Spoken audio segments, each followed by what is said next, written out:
Introducing the new Crosspoint Church app. Our new app helps you stay connected to Crosspoint, whether it's through watching sermons or reading the built-in Bible. You can take Crosspoint with you wherever you go. Download the free Crosspoint app for iOS and Android devices today. We hope that Crosspoint is making an impact on your life. If you would like to partner with us financially, visit crosspoint.church and choose the giving option that works best for you. We hope you enjoyed today's message. But this morning, even if you've never been to church before, if this is your first time coming to a church, you kind of know what to expect. You know what's next kind of in line.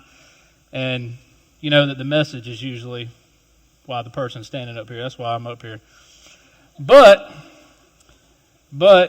most times, I've talked about this before, I wish that I could have like a camera facing the crowd and just get the expressions on people's face throughout the whole sermon. So not only am I giving a message this morning, but you're sending all kinds of messages at me, even right now. One of my favorite expressions that I see a lot whenever I'm standing up here, we like to, push the envelope sometimes and say stuff that's a little bit edgy. One of my favorite things to see somebody do is just usually a man. He'll cross his arms when I say something. He'll do like this. Lean back. He'll do that face like somebody just passed gas. Looking around like something stank real bad. I get that look gets thrown my way a lot. Last service, towards the end of my sermon, I got this a lot because they felt like I was talking to them. Let me give you a good hint right now. I don't know what's going on in your life, but if you look down when I'm saying something, I know what's going on in your life. Okay? So just make eye contact, even if you're having problems with something I'm saying. I'll never know. If I look at you and you look down, I know. So just look me in the eye. I'm going to look around. Everybody looking at me? All right, we're good. See, it's not hard. One of my other favorite ones, this happens a lot to my father, who's the pastor here. He had to have reconstructive surgery on his face because of my mother. He smarted off one too many times. No, but he had his third sinus surgery, and so he struggles sometimes with what I like to call getting a little long-winded, preaching a little bit too long. And every now and then you'll get somebody in the crowd that they don't mind making eye contact, so they'll do this number. They'll look at him, wait till he looks, and they're like, I'm ready to get out of here. Golden Corral's all the way on the other side of town. I'm trying to get there. We need a Golden Corral right over there. That'd be perfect. We could all just walk in mass exodus out to the Golden Corral right after church. That'd be fantastic. But even last night, this sounds kind of crazy. I didn't say this in first service. I always have a routine whenever I know I'm going to be speaking on Sunday morning. I like to rehearse what I'm going to say and run through it in front of my dogs. Which sounds kind of weird. My wife, she's gone for Mother's Day to visit her mother in Georgia. So I definitely had to do it in front of my dogs. So I stood in front of my dogs in the living room last night and was going over some stuff. And I have one dog, her name's Lucy. She's a little red-headed husky. She's very vocal.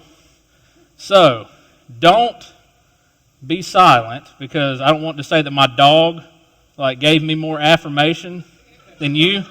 No joke. I got done with everything. This really happened. I looked at my dogs. I said, "What'd y'all think?" And Lucy goes, "Rrr." No joke. I'm not lying.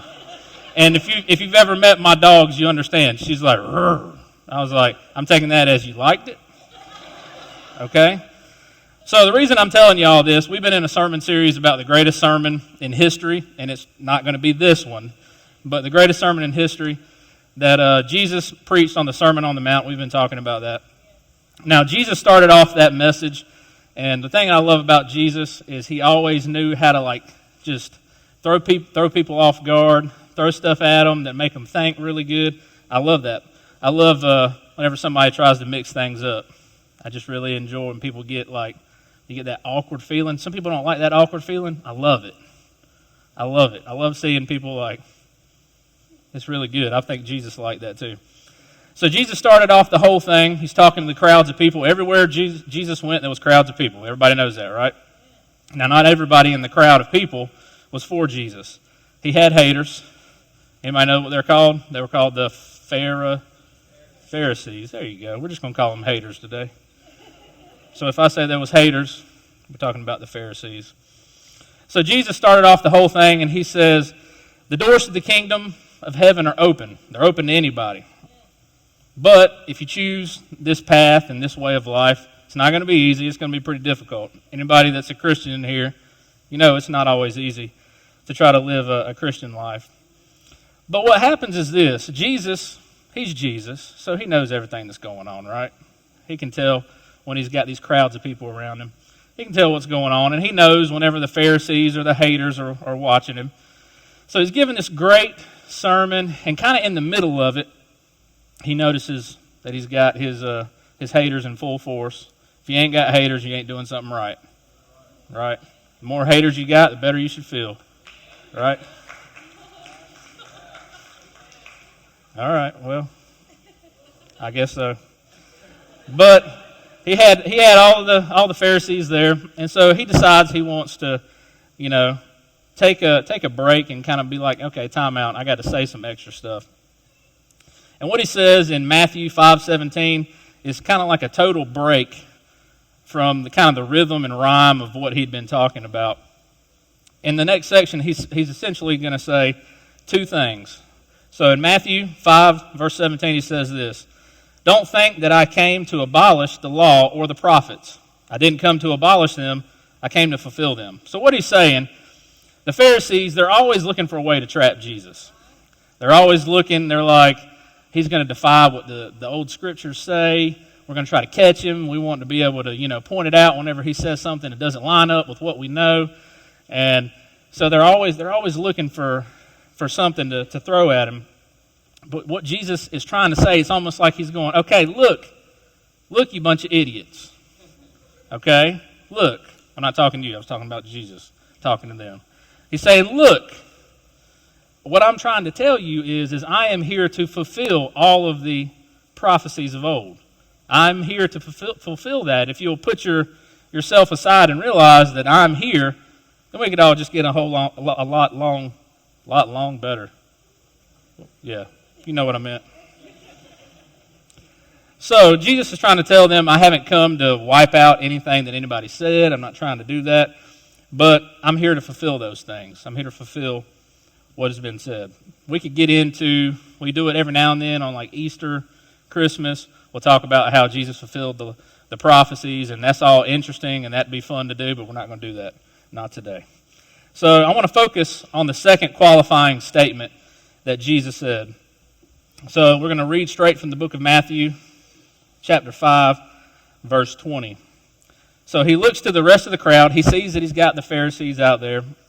And he says this, for I say to you, unless your righteousness is like your morality, your ethics, your character, all that kind of stuff, unless it exceeds that of the scribes and Pharisees, unless your righteousness is better than all those people staring at me right now that are trying to trap me, you won't be able to enter the kingdom of heaven.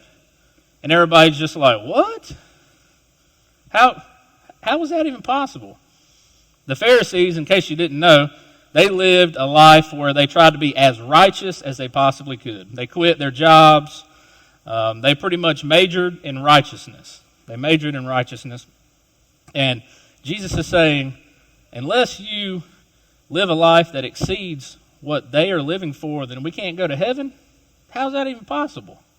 What in the world? But what we'll find out is that Jesus is just taking a little jab at the Pharisees. Did you ever like to play or still like to play basketball? Growing up, I loved to play basketball. Believe it or not, I was actually really good at basketball. And whenever I played on a bunch of teams. I always started, I'm just saying.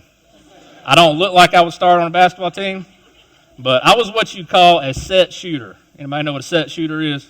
If I was wide open, I was probably going to hit it. Now, you put a little bit of pressure on me, and it's going to drop to about 15%. Okay. Unpressured, I was about 75%. I was good at shooting three-pointers, and I was really good at free throws. So everywhere that we lived growing up, my parents always had me a basketball goal. I mean, my dad would play. Believe it or not, my dad would play basketball with me. It's been a while, but my dad would play basketball with me. We'd have a good time. And when we lived in St. Mary's, Georgia, we had a really huge parking lot, and we lived right by the church in what's called a parsonage. Anybody know what a parsonage is? So we lived right by there, and of course, I like to play basketball, so Dad bought a really nice basketball goal, cemented it in and everything, so we had a huge court. And so all my friends from middle school and stuff, we'd all get together and play basketball. Now, whenever it was just a couple people, usually just one or two, we'd play 21. Anybody ever play 21 in basketball? It's my favorite game to play. Now, whenever I played 21 in basketball, usually the way it works is you get 3 free throws. Now, I would always, at the beginning of every game, I'd be like, all right, you want to do unlimited free throws? And people would only usually do it one time with me because I wasn't like an Allen Iverson type. I'm not nimble and quick. Okay, never was. But if I got a little bit open, I'd make my first shot, and there was many times that I'd hit 19 free throws in a row and win the game. So usually, like Dad knew that we're not playing unlimited free throws. He knew that's the only way he was going to beat me, which rarely happened. Okay? But I started thinking about that this week, and I decided, I was like, I wonder what's the world record for consecutive free throws. Anybody want to throw out a number without looking at your phone? I'm watching. 2,500, that's close. You was in the last service, you cheater. 2,750 consecutive free throws without a miss. Now, that record was set in 1993. Now, the record for actual consecutive free throws in the NBA is 93. Can't remember who it was, but I saw that one too. So, if you get a picture in your mind of what this person looks like that made 2,750 free throws, I can promise you it's not what you're picturing. So the world record holder, he's actually passed away now. He died, I think it was last year, at 93 years old. He set the record when he was in his 70s. He was a retired foot doctor. He was a podiatrist, a retired podiatrist. What happened was I watched a video on it. It was on an article about it, and he talked about how he retired, and he got tired of just working in the garden. Somebody came up to him one day and was like, hey, we're going to go to the YMCA and we're going to try to shoot some basketball. And he's like, well, I hadn't shot a basketball in 30 or 40 years, so let's go. So he got there and he was terrible. He was terrible at it. And he decided, since one of the things that he was all about was being a perfectionist, he's like, I'm going to dedicate all kinds of time to getting good at free throws. So he hired coaches. This guy's retired. Apparently he's got way too much money, had too much money. He hired coaches to help him with free throws, and sure enough, he said he got him a little rhythm to what he'd do. He'd work 2 hours every day at the YMCA. He'd walk into the YMCA with one of those. You ever seen those returners? You hook it up to the basketball goal, and if you make it, it comes back to you. He'd walk in there, barely walking in there. He'd get him a ladder from the janitor's closet, and he'd hang it up. And he'd put in 2 hours every single day working on the free throws. And if you watch him shoot the free throw, you see him shoot one and make it, you'll be like, wow, he's not going to make many. But he just keeps on and keeps on and keeps on. And he did this every single time. Three dribbles, bend his knees twice. And no joke, this was his form. He'd look just like this. And make it every single time. And they got like a video in there. The guy with the video camera is showing him making all these shots. And he's no joke, he's got like the stereotypical granddad look. He's got the khakis like right to here, long black socks, kind of like Dalton in the back, long black socks. I saw you back there.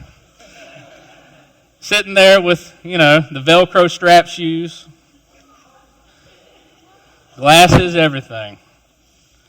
And he's just draining them over and over. Now, it took him 12 hours to set the record. Now, just so you know, he didn't actually ever miss. The place closed and they made him leave. So, he declares that he could have made 5,000. And there was people just sitting there watching him. That's crazy, 2,750 free throws. Think about that. Why did I say that? I don't know. I'm just playing. It does have something to do with what we're talking about. Wouldn't that be something if I just went off on a tangent about that and didn't have anything to do with anything? But basically, think of it like this.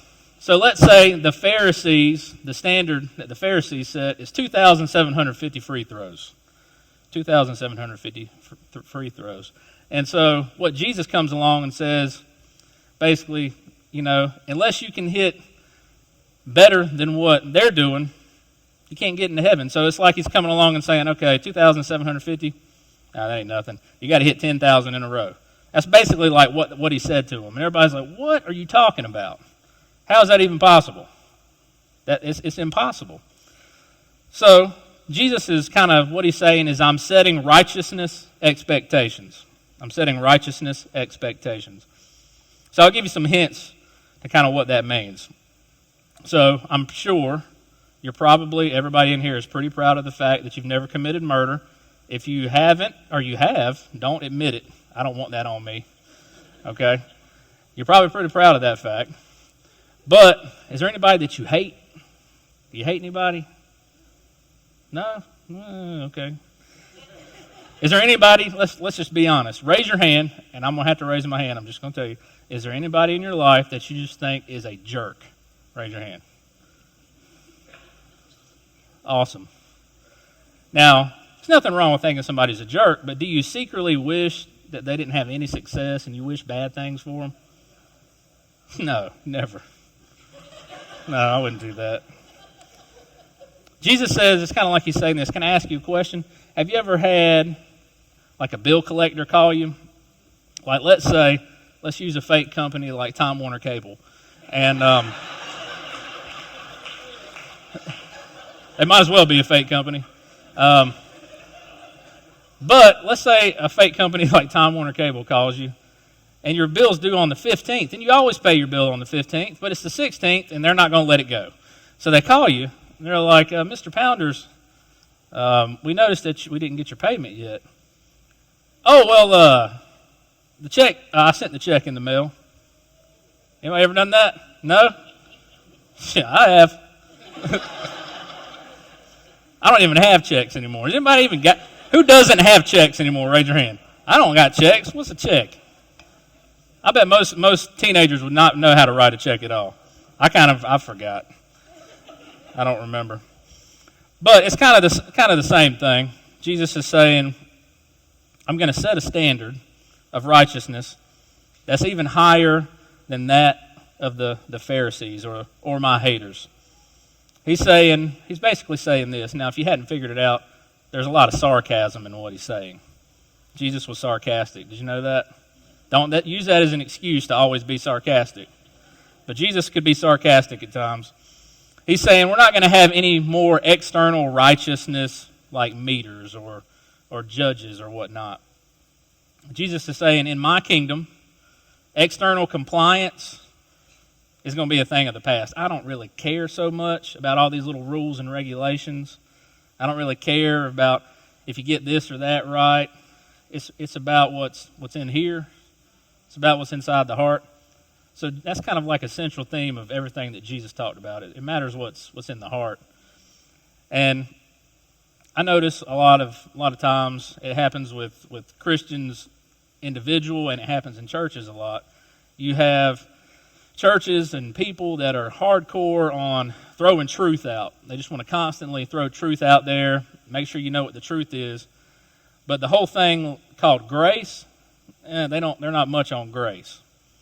What happens with Jesus and what made him so different that the Pharisees or the haters didn't like is that wherever there was truth, there was an equal dose of grace that came alongside of it.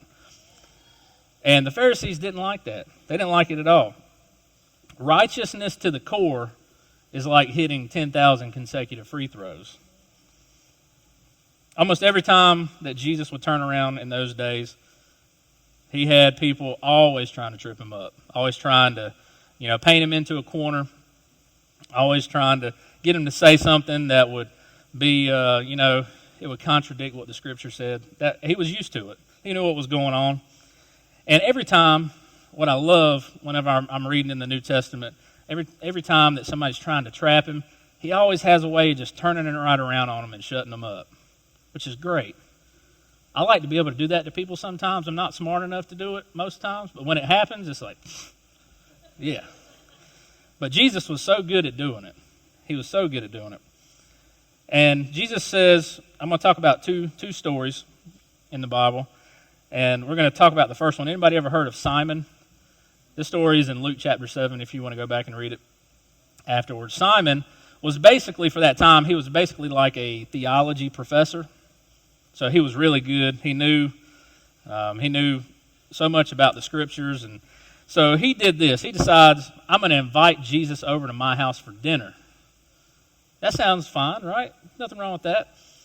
But what he was really wanting to do is he was trying to set Jesus up. He wanted to bait him, and he wanted to get him, backed into a corner, get in a religious sparring match, I guess you could say, with him. So Simon's preparing. I like to think that he's got a bunch of notes, maybe on like a scroll or something, whatever they use. But he was chiseling it out, all of his notes. But I like to think that he had everything prepared. So it was customary in those times, whenever you invited somebody over to your house, that when they'd come over, it's much like if you invite somebody over to your house now, you would offer to like take their coat and hang it up for them or anything like that. In those times, because everybody was wearing sandals, the Air Jesuses, wearing those, it was so dusty outside that their feet were always dirty. If you're not a feet person, you would have hated living in this time, I'm guessing. Ugh, it'd be bad. But it was customary whenever you went into somebody's home that somebody would wash your feet if they were your guest. Somebody would come and wash your feet. So Jesus gets there, Simon lets Jesus in, and he's so caught up in all this stuff that he wants to do and say to Jesus that he doesn't do any of that. He just kind of goes along and tells Jesus to come in, and Jesus is walking in, and he realizes right off the bat, he's like, I know what this is about. I know what's going to happen. I can tell right away. So Jesus goes and sits down, and right before they start the meal, a woman walks by. And the Bible says that she's an unclean woman, which in many translations of the Bible, it says she was a whore. And you were considered a whore if you slept with anybody but your husband in those times, and you weren't allowed to be touched. You weren't supposed to touch anybody. So this woman walks by, and she happens to look, and she sees that Jesus' feet are very dirty. His feet haven't been washed. So she goes, and she gets stuff to wash his feet with, and she bends down and starts washing the feet of Jesus, and he lets her do it. And Simon just about flips out. I can't believe that he's letting this woman wash his feet. He's letting this unclean woman wash his feet. And Jesus is so, compelled by this woman's heart. He looks up and he can see the anger in Simon's eyes. And when she gets done, he knows what's fixing to happen. Before Simon can even talk, he said, Simon, he said, let me ask you a question. And he says, let me give you a scenario here. So let's say that there's a creditor, somebody that loans out money. Let's say he loans somebody $5,000. Let's say he loans another guy $500,000. And Simon's sitting here like, okay, what does that have to do with anything? He said, well, let's say that he decides one day he's feeling real generous, and he decides, I'm going to wipe out both of their debts. I'm just going to call them up. It's done. You don't have to worry about paying me back. Who do you think is the happiest? Which one of the two guys? Simon's like, I know this is probably some kind of trick question. He said, but probably the guy that owed $500,000. Jesus is like, yep, you got it exactly right. You're exactly right. And he stops right there. He says, Simon Peter keeps throwing me off. Simon, he said, let me tell you something. When I walked in this house, I knew right away where your heart was at. I knew right away that your heart was in the wrong place. I could tell as soon as I came in the room. You didn't offer me any honor or respect. You don't think anything of me, hardly. He said, but this woman, who everyone considers unclean, came in and she had a heart full of worship, a heart full of love towards me. The other story I want to tell you is probably one of my favorites in the whole Bible. It comes from Mark chapter 3. And basically the Pharisees, they decide, they keep trying to trap Jesus, and they're already scheming how they want him put to death, obviously. They're scheming how they're going to do this. They got to catch him in a public act of breaking some kind of law or tradition. And so the Pharisees like to do this. They like to take commandments, like remember the Sabbath day and keep it holy. Anybody ever heard that one? Okay. They like to take that one, and then they like to add about 500 other little amendments to it. You can't do this, can't do that. This is considered work. This isn't. You know what I'm saying. They did that in just about every single commandment. There was even a time whenever Jesus was walking with the disciples, and they were walking along the road, and they picked up some corn that was on the road, and the Pharisees saw it, and they started freaking out. You're working. I'm trying to eat. That ain't work. I mean, but that just kind of goes to show you how the lengths that they were going to try to catch him. So the Pharisees, they decide this is what we're going to do. We got to think of something really good to catch Jesus. So they decide they're going to invite Jesus to the Jewish synagogue. So the Pharisees invited Jesus to the Jewish synagogue to preach, to speak. Sounds good, that's fine. But they had ulterior motives about why they wanted him there. So just listen to how this goes. So the Pharisees decide, okay, he's going to be here on the Sabbath day. We got to catch him doing some work. Now, they considered healing somebody work. I don't know where they get that from, but they considered that work. They'd made their little law, and you couldn't heal on the Sabbath. So they go out into the community, and they look for what the Bible calls a disfigured man.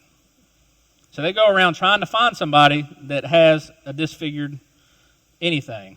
So they find a guy. The Pharisees go out and find a guy with a messed up arm. His lower half of his arm was all messed up, broken, twisted. And so they go up to him, and they say, look. They come at him with like they're real excited. They say, hey, guess what? Have you heard of Jesus, the miracle worker? Guess what? He's coming. It'd be like going, hey, he's coming to our church for revival next week. We want you to be there because we think he might heal you. And the guy was like, that's awesome. That's great. But in reality, they really don't care about him at all. They could care less about him. They just want to use him as a pawn in their little scheme. So, sure enough, the day comes, and all the people fill in the synagogue. Jesus gets up front and starts to speak, and they bring in the gentleman with the disfigured arm, and he has it kind of covered up. He was always kind of embarrassed by it, and he's sitting on the front row. It'd be like bringing him right there and just sitting him right there. And sure enough, he takes his arm out so that Jesus can see it. And it's always cool how Jesus works because he always is drawn to disfigurement, whether it's physical, spiritual, emotional. He always can see it. So I kind of picture he's standing there, and he sees that all the Pharisees are in the room. And out of the corner of his eye, he sees the arm that's messed up. And he looks down at it, and then he looks up, and he looks around, and he's like, I know what this is. I know what's fixing to happen. But Jesus had so much compassion in his heart that he wasn't not going to heal the guy. So sure enough, he goes down to where he's at. He takes him by that arm, and he heals him. And as soon as he healed the guy's arm, and it straightened out and all well and good, everybody in the room starts just going in an uproar. The Bible says that the synagogue was cleared out in less than a minute. And I like to picture, the aftermath of some of this stuff. So I kind of picture Jesus is standing there, empty room, except the guy he just healed. Maybe the guy looks up at him and he's like, man, that's a tough crowd. Real tough crowd. Jesus is like, yeah, but I knew it was going to happen.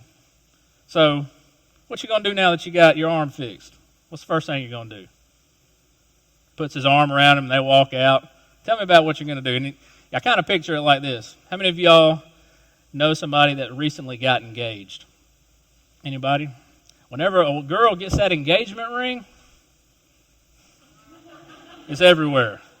Throw it out. I want everybody to see it. So I'm sure that this man, even though they wore long robes and stuff, I bet he was wishing he had a cut-off shirt, ripping sleeves off, sun's out, guns out. Check out this arm. Like walking around. I can just see him outside, like waving his arm around, all kinds of stuff because he's so happy. And Jesus, what he's saying in that moment is that it's about the heart. He even said right before he healed the man that there was no love in this room. There's no love in this room.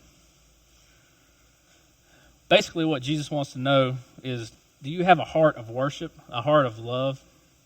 This past week, we got to, some of our team got to go to the Drive Conference in Atlanta, and it was great. I wish Brother G was here, because after I said it was great, he probably would have done a backflip. He was so excited. It was fun to watch him. It was his first experience going there. But my job at this church, the main thing that I do, like some people see me play the drums. You may think that's the only thing I do. That's like kind of small compared to the other stuff I do. So anything that goes on in this room on Sunday, I have to plan it. I have to make sure it happens. I got to make videos and schedules and all kinds of stuff. So whenever I'm in church, if I'm completely honest with you, even when I'm on the drums, I'm watching to see what's going on and making sure things are going right. You know what I'm saying? Since I plan all this stuff, I want to make sure like lights go down whenever a video's on. I'm like, oh, why didn't it go down in time? Come on now. You know, that's the stuff I do, and I'm sitting back, and it's really hard to be perfectly honest because I have like a perfectionist brain when it comes to stuff. It's hard for me to sit back and just enjoy the worship experience. That's just me being honest. But this past week, we're at the Drive Conference, and we got like front row every night thanks to Mark and me. Mark was the runner, and what I did was I just kept tweeting at him, like, why don't y'all save us some seats? And sure enough, they would. It was great. But we got front row seats in this like 5,000 seat auditorium. We're like right in front of the stage. The music's blaring. It's great. And I'm sitting there, and I can finally like not worry about what's going on around me. Do you ever have those experiences? If you're not a Christian, we're glad to have you. I hope you come back. Maybe one day you'll be one. But if you're a Christian, do you ever have those experiences where you just stop and you realize how good God is? And it hits you. Like that's what happened. And be perfectly honest, it had been a while. Because I get so wrapped up in what's going on and making sure this works and that works, it's hard for me to withdraw and just worship. I'm not one of those people when something goes wrong that I can just be like, oh, thank God. No, I can't do it. But it was so nice to just let go and not be worrying about anything and just be part of a worship experience. And we were singing a song, Death Was Arrested. I'm going to say it again when you sing that song. It's a really good song. But it was talking about Jesus dying on a criminal's cross. And man, I couldn't contain it. Like I'm standing up there crying. Me and Brother G standing there about hugging each other. Like, but it's whenever you feel it, you just know. Do you have a heart of worship? If you're a Christian, I don't expect you to have a heart of worship. But if you're not a Christian, I don't expect you to, but I do if you are a Christian. Do you ever have those moments? Has it been a long time since you've had one of those moments? A lot of times it's really easy for us to become hardened. Almost, this is the part where everybody started looking down, not at me last service. Christians can tend to get self-absorbed really quickly. The scope of people that you care about gets smaller and smaller.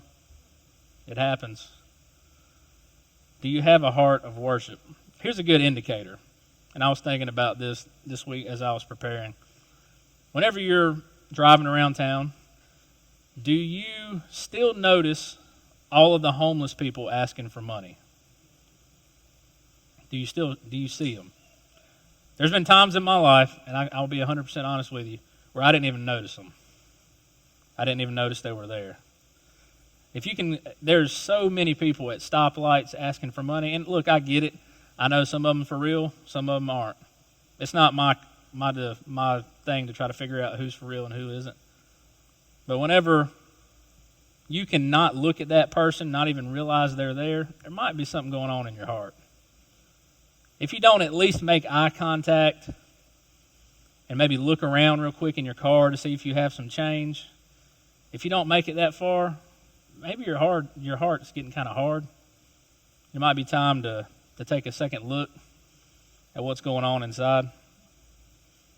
Now, I'm not saying you got to give money to every single person, but where's your heart at today? Do you want to make 2,750 free throws, or you just want to have a heart of love that Jesus says all you got to do is love people? Love me, love people. and it's like you're hitting 10,000 free throws every single day. 10,000 free throws. Everybody stand with me.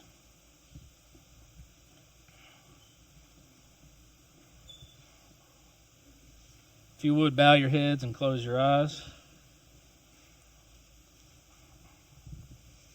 Lord, I thank you so much for the opportunity to be here today. God, I pray, Lord, as we continue on with this time of reflection and worship, that you'd help us to realize, Lord, if there's something going on in our hearts. I've been there. I'm sure many people in the room can admit that they've been there before. You get so caught up in everyday life and just going through the motions that we become desensitized to everything going on around us. Lord, I pray that you open up our hearts to compassion for people. Lord, help us to always show love and truth together, and God, help us to always serve an equal dose of grace with that truth at this church. Lord, hopefully my prayer is that we don't become self-righteous, but we become righteous by the love that we show. And I thank you so much for that, God. Right now, where you're standing at, this is what I want. This isn't anything real difficult. Wherever you're at right now, obviously, if you wanted to come down to the altar and pray, you can. It's always open. We're fixing to sing a song, Sons and Daughters of God. And I want you to think about and ask God to show you if maybe your heart has become hardened to the people in your life, the people that you come across on a daily basis. And just ask God, please. You don't want to live that kind of life. One day, you're going to want somebody to extend grace and mercy to you. And if you don't show that same grace and mercy, very likely it's not going to get shown to you. You got to do your best to always show grace and mercy to those around you, even when it's tough. So right now, I want you to sing this song. I want you to think about what God has for you, just some self-reflection. It's hard sometimes, but I think it can really change your life.